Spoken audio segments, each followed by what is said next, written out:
There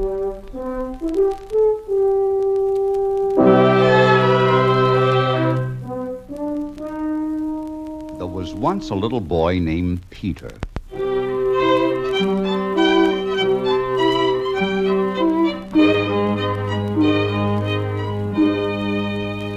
Peter lived in a small cottage near a great forest. He lived with his grandfather.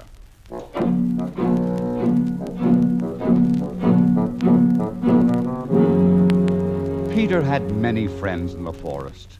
There was Robin Redbreast, Quacky the Duck,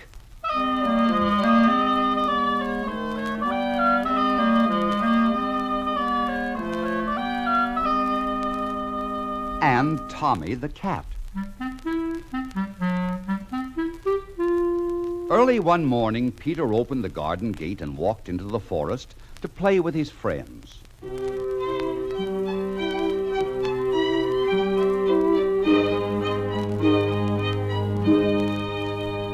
Soon his grandfather came after him.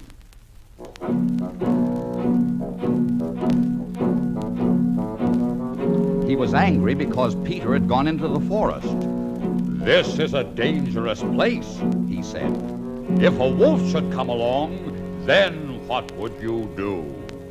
He took Peter by the hand, led him back to the garden, and closed the gate. Suddenly, a hungry wolf did appear in the forest.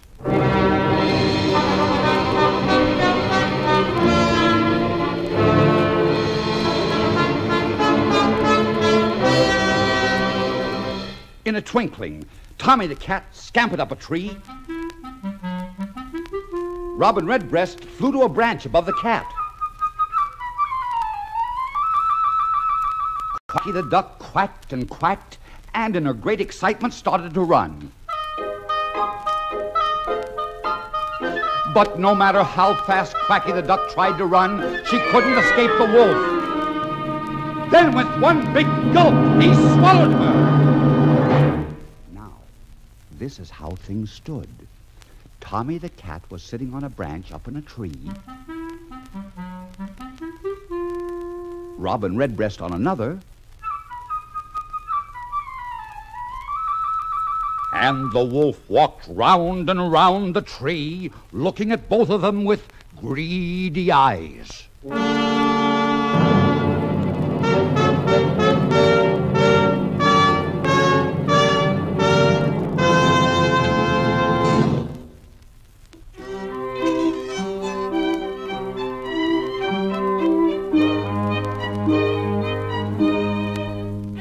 Peter saw what was happening to his little friends, and he said to himself, there must be a way to capture the wolf.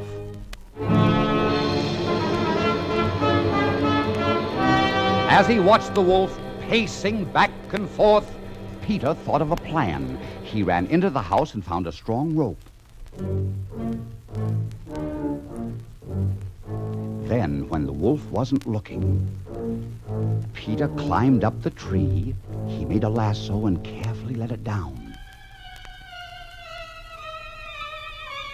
He caught the wolf by the tail and pulled with all his might.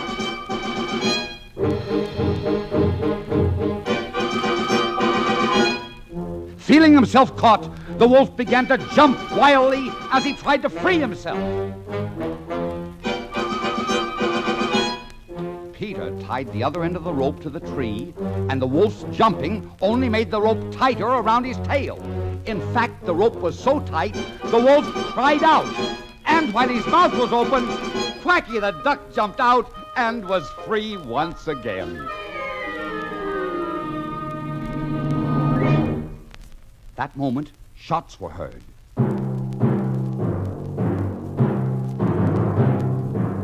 Hunters came out of the forest, following the wolf's trail and shooting as they came. "Don't shoot!" cried Peter. "I've already caught the wolf. Now help me take him to the zoo." What a wonderful parade it was. There was Robin Redbreast, Tommy the Cat, Quacky the Duck,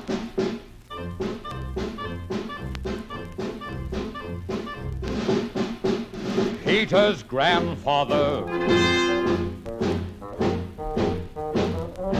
and the hunters carrying the wolf.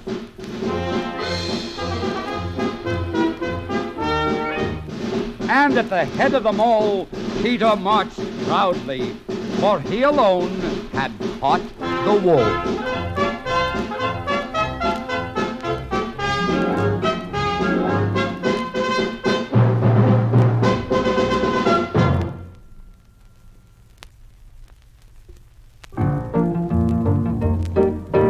This is the story of a golden goose on the loose.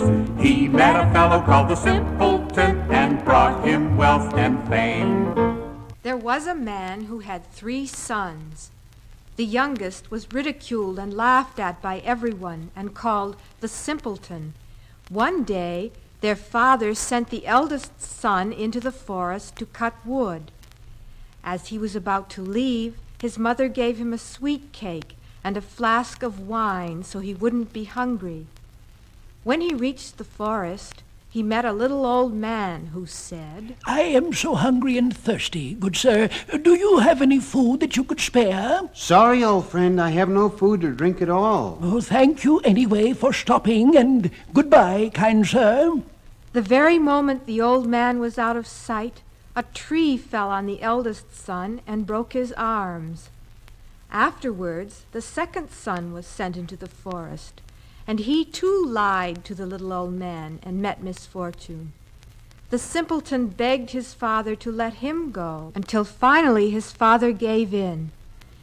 As he was leaving, his mother gave him a flask filled with sour beer and a few stale biscuits. When he reached the forest, he too met the old man. Pardon, young sir, I am very hungry. Would you spare me some food? All I have is sour beer and stale biscuits, but I'll be glad to share it with you. Because of your unselfish honesty, I will bestow good fortune upon you. Look! The old man had disappeared, and in his place stood a goose with feathers of pure gold. The simpleton took the goose in his arms and headed for home. On his way, he met 3 sisters from a nearby village. "Let me pluck myself one of these golden feathers. Oh, I'm stuck! Help me, sisters, help me!" The moment the sisters touched the goose, they too became stuck. Now you'll have to walk with me to my home, and then we'll see about getting you loose. A few moments later, they met a preacher who tried to help, but he too became stuck. As a matter of fact, by the time they reached the outskirts of the city, there were 15 people following the simpleton and his goose, all firmly stuck to one another. At the gates of the city, the guards told the simpleton that there was a beautiful princess staying at the inn, and because she never smiled or laughed, her father, the king, had decreed that whoever made her laugh would win her hand in marriage. Sorry, friends. You must be patient a little longer. We're off to see the princess who never laughs. They reached the inn just as the princess was about to take her afternoon stroll. When she saw the simpleton, the goose, and the 15 people hopelessly stuck together, she burst out laughing, and it seemed she would never stop. The simpleton had surely won the right to marry the princess, but her father, the king, did not really believe him worthy of such an honor. So he called the simpleton before him and said, "If you can find me a man who can drink a barrel of wine, eat a mountain of bread, and build you a boat that sails on land and water, I will give you permission to marry my daughter." The simpleton knew the only one who could help him was the old man. So he returned to the forest. I see you've gathered quite a following, my young friend. Please, kind sir, tell me how to unstick all these poor people. The old man was so pleased by the simpleton's kind attitude, he waved his hand and freed them all. When they were gone, the simpleton told the old man of the king's desires and asked if he could make them come true for the king. You gladly shared your humble food with me when we first met. The least I can do is grant your future father-in-law his wishes. True to his word, the old man himself drank the barrel of wine, ate the mountain of bread, and built a ship that would sail on land and water. The old king was so surprised, he proclaimed, Let it be known that I am most proud to call the simpleton my son. And I only hope my daughter and he will someday have such a wise and gentle son of their own. They had many, many sons, and all of them lived long and happily. If you should ever meet a golden goose on the loose, do what the fellow in the story did, and you may get the same.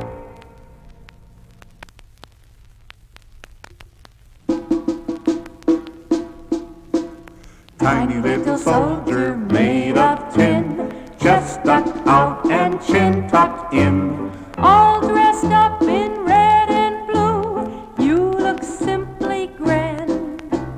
Standing there so straight and true, with your musket in your hand. Though you're just a soldier made of tin, with just one leg instead of two, no two-legged real-life soldier will ever be as brave as you. There were once 25 tin soldiers who all lived together in a little boy's toy box. Each stood proud and tall. Each had a blue and red uniform. Each shouldered a musket. Each was like the other, except for one. There hadn't been enough tin to finish him completely, so he had only one leg. But despite his loss, he stood as proud and tall as the rest. And the little boy loved him as much, if not more, than all his other toys. Every night when the little boy was fast asleep, all the toys would come out of the toy box to play. Only the one-legged soldier and the paper ballerina doll, who stood on one toe in front of a cardboard castle, stayed where they were. She was a beautiful lady dressed in blue, with a tiny ribbon round her neck and a tinsel rose in her hair. And the way she stood up on one toe with her other foot high in the air made her look as if she too had but one leg. Just like me. We should marry. I know she'd be a lovely wife. But the little soldier was too shy to speak. Suddenly at midnight, the ugly goblin Jack-in-the-Box flew open. Tin soldier, don't stare at people you don't know. The tin soldier ignored the goblin, and this made him angry. Just wait till tomorrow, my one-legged friend. Something dreadful will befall you. And the next morning, when the little boy was playing with his toy soldiers on the windowsill, the window flew open, and the little tin soldier fell head over heels onto the sidewalk. As he fell, he thought, "This is that goblin's doing." Soon it began to rain. I'm so cold and wet. I hope someone finds me before I drown. The sidewalk was drenched. The street was drenched. And the little tin soldier was the wettest of all. But the rain suddenly stopped. And a few minutes later, two boys came along. Hey, Jimmy, look! A tin soldier! Yeah, look, he's only got one leg. Hey, Jimmy, I get an idea. Let's make a paper boat and give old one leg a ride. They made a boat out of newspaper, put the poor little tin soldier into it, and sailed it down the gutter. Before they could stop it, down the gutter it went. It's all that goblin's fault. Now where am I? Suddenly, a huge sewer rat came up and said, Where's your passport? You must have a passport. I'm sorry, sir. I have none. No passport. Can't have you sailing about without a passport. The rat put his nose against the back of the paper boat and pushed the boat right into the canal. Oh, thank heavens. I thought I'd never see the sun again. Oh, what's happening? My boat is falling apart. I can't swim. Oh, help! Help! Somebody help! The little tin soldier would surely have drowned, but at that moment, a huge catfish swam by and swallowed him up. He would have spent the rest of his days in the fish's belly if a fisherman had not caught the catfish and sold him to a cook in the same house where the little tin soldier had lived before. When she opened up the fish and saw him there, she called the little boy. "Come quickly, little master. I have a surprise for you." Oh, my little soldier. I thought I'd lost you. Oh, how glad I am you're back. The little boy took the little tin soldier back to his toy room, and that night all the toys celebrated his homecoming. It was truly the happiest night of his life. But the goblin's curse was still at work. The very next day, one of the little boy's friends visited him, and while they were playing, he accidentally kicked the little tin soldier into the fireplace. Even in the hot flames, the little tin soldier stared at his love. She tried to reach out to him, but it was useless. Then suddenly the two boys left the toy room. When they shut the door, the draft blew the little paper ballerina into the fire with the little tin soldier. That afternoon, when the little boy returned and looked among the ashes in the fireplace, all he found was a little tin heart and a tiny tinsel rose. Though you're just a soldier made of tin, with just one leg instead of two, no two-legged real-life soldier will ever be as brave as you.